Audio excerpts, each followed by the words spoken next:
بسم اللہ الرحمن الرحیم۔ السلام علیکم ورحمۃ اللہ وبرکاتہ۔ ناظرین محترم، ہمارے ہاں ایک پھل ایسا ہے جس کے اندر اللہ جل جلالہ و امن والوں نے 40 مردوں جیسی طاقت رکھی ہے، اور اس کا سند حاصل ہے محمد رسول اللہ صلی اللہ علیہ وسلم سے،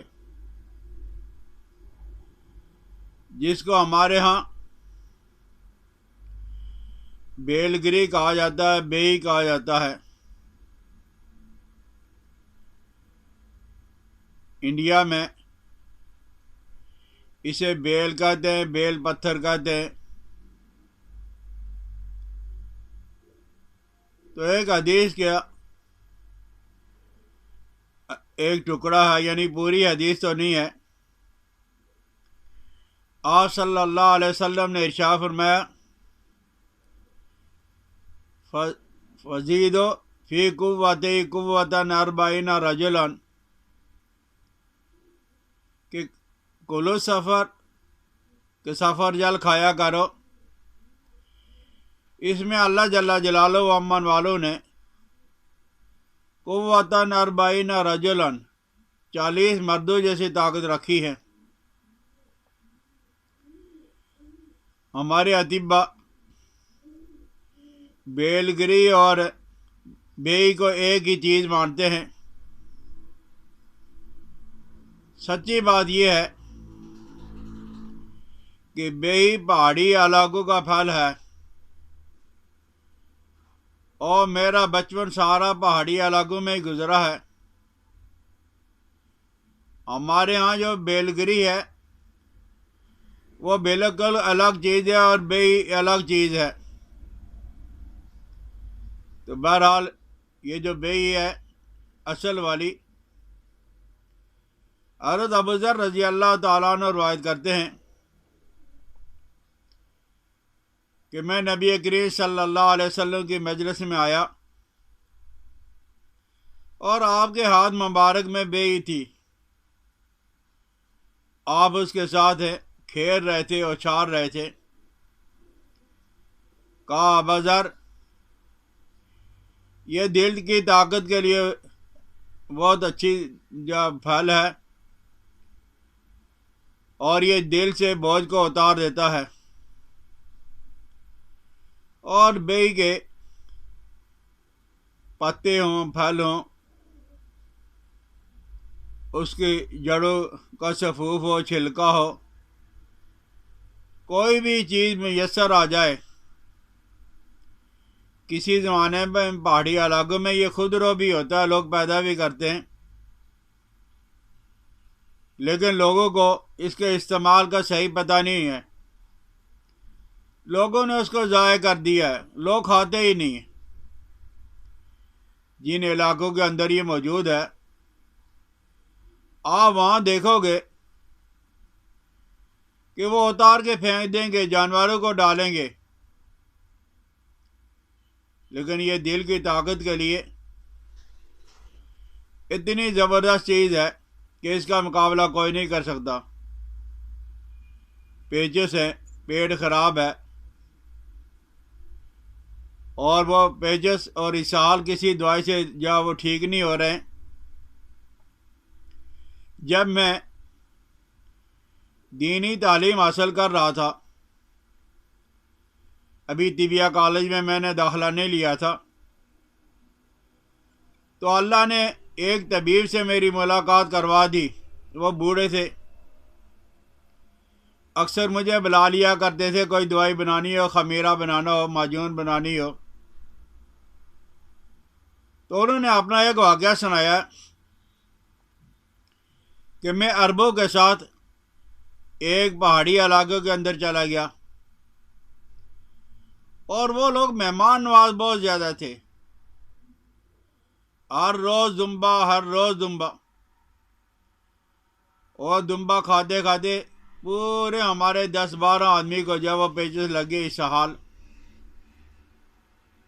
طرح طرح کی ادویات کا استعمال کیا، لیکن ہمیں سکون نہ ملا۔ تو وہاں ایک طبیب تھے، ان کے پاس میں چلا گیا ہوں، ان کو بتلایا ہے، انہوں نے مجھے تھوڑا سا سفوف دے دیا۔ اللہ کی شان یہ ہے کہ وہ میں نے استعمال کروایا، دوسری خوراک میں ہر آدمی ٹھیک ہو گیا۔ اب میں نے طبیب صاحب سے کہا کہ حکیم صاحب جتنا مرضی آپ بل لے لو، فیس لے لو، لیکن یہ فارمولہ اور نسخہ مجھے بتلا دو۔ میں یا کراچی میں رہتا ہوں یا لاہور میں، آپ اتنے دور ہو، آپ کو کوئی فرق نہیں پڑے گا، لیکن وہ طبیب نہیں مانے۔ انہوں نے مجھے تقریباً آدھا کلو دے دیا کہ یہ لے لو، لیکن فارمولہ نہیں بتلاؤں گا۔ وہ طبیب کہہ رہے کہ میں صبح اشراق کے لیے جب جاتا تھا تو ایک چٹکی منہ میں رکھ کے اللہ سے دعا کرتا تھا کہ پروردگار عالم مجھے بتلا دے کہ یہ کون سی بوٹی ہے، کون سا پھل ہے۔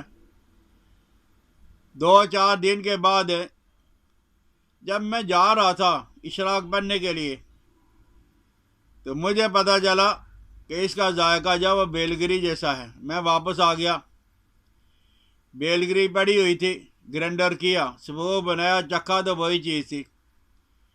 اب میں نے ان حکیم صاحب کو خط لکھا کہ بھائی ہمارے پنجاب میں یہ منو کے حساب سے ہوتی ہے، اس کا نام یہ ہے، تو آپ کو جتنی چاہیے میں آپ کو بھیج دیتا ہوں۔ تو بہرحال یہ پیٹ کے لیے بھی بہت زبردست چیز ہے۔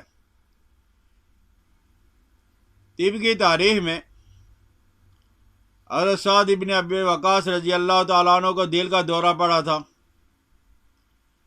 اور آپ صلی اللہ علیہ وسلم نے جو علاج مرہم فرمایا 2-4 دن کے اندر ہی وہ ٹھیک ہو گئے۔ اس بیلگری کے اندر ایک چیز ہے کہ وہ کولنج پیدا کرتی ہے۔ بہتر یہ ہے کہ اسے بھون لیا جائے، بھوننے کے بعد یہ پھر اکٹھا ہو جاتا ہے، پھر اسے کوٹا جائے اور شہد ڈال کے رکھا جائے۔ یہ ستمبر، اکتوبر، نومبر میں اکثر جب وہ پھلوں کی منڈیوں میں مل جاتا ہے، لوگوں کو اس کے استعمال کا پتہ نہیں۔ کسی آدمی کو اگر بے میسر آ جائے یا پہاڑی علاقوں میں سے منگوا لیں، آپ کا جانا ہو، آپ کے ملنے والے ہوں، تو وہاں اس کی قدر و قیمت ہی کوئی نہیں ہے، جتنا مرضی منگوا لو۔ آپ اس کا جوس بنا کے، شربت بنا کے، سفو بنا کے استعمال کر لیں بیئی کو، تو انشاءاللہ العزیز یہ جو دل کی تکلیف ہے، جب دل کی تکلیف ہوتی ہے تو معالج حضرات ہیں مریض کو زبان کے نیچے گولی رکھوا دیتے ہیں۔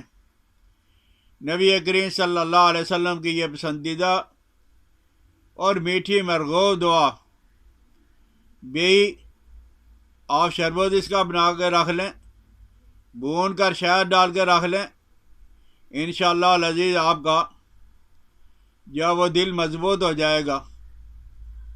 اور یہ کھانسی کے لیے بھی ہمارے ہاں یہ جو بیئی دانہ ملتا ہے، اس کو ابال کے کھانسی والوں کو استعمال کروایا جاتا ہے، اس سے بھی بہت زیادہ فرق پڑتا ہے۔ بازار کے اندر دونوں اس کے مربے ملتے ہیں، بیلگری کا مربع بھی اور بیئی کا مربع بھی۔ یہ بیلگریجیا اس کے ساتھ ملتی جلتی چیز ہے، لیکن بیئی کے خواص جو ہیں، فائدے جو ہیں، وہ الگ ہیں۔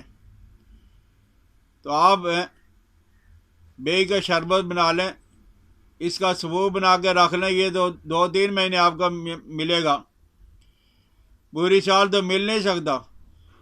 تو سبو بنا کے شہد ڈال کے رکھ لیں، دل کی طاقت کے لیے، آنتوں اور معدے کے السر کے لیے، دل دماغ کی طاقت کے لیے۔ اللہ نے بہت زبردست اس کے اندر طاقت رکھی ہوئی ہے۔ تو جہاں آپ کو اگر بیئی میسر آ جائے تو بیئی کا ضرور استعمال کریں۔ اگر بیئی نہیں ملتی تو بیلگری کا استعمال ہی کر لیں۔ آپ دیکھو گے کہ دل کے اندر ہے اتنی طاقت اور توانائی آ جائے گی کہ آپ اش کر اٹھو گے۔ اگر یہ بات آپ کو سمجھ آ گئی بیلگری کا آپ کو پتہ چل گیا، آپ نے استعمال کیا، تو اپنے دوستوں کے ساتھ شیئر بھی کریں، میری حوصلہ افزائی کے لیے اسے سبسکرائب بھی کریں۔ حکیم الیاس عبدالی کو اجازت دے۔ السلام علیکم ورحمۃ اللہ وبرکاتہ۔